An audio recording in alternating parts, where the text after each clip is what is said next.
कौम समूद ने भी पैगंबरों को झुटलाया जब उनसे उनके भाई सालेह ने कहा कि तुम डरते क्यों नहीं,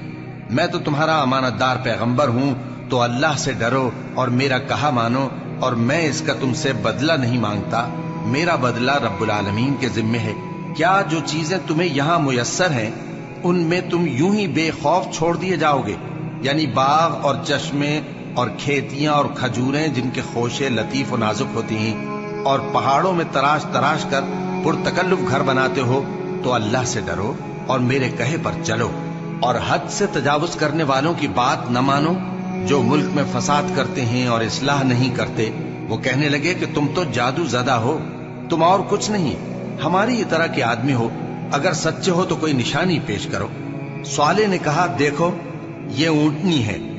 एक दिन पानी पीने की इसकी बारी है और एक मुअय्यन रोज तुम्हारी बारी, और इसको कोई तकलीफ न देना, नहीं तो तुमको एक बड़े सख्त दिन का अजाब आ पकड़ेगा। बिलाखिर उन्होंने उसको मार डाला, फिर नादिम हुए, सो उनको अजाब ने आ पकड़ा। बेशक इसमें निशानी है और उनमें अक्सर ईमान लाने वाले नहीं थे, और तुम्हारा परवरदिगार तो गालिब है, मेहरबान है।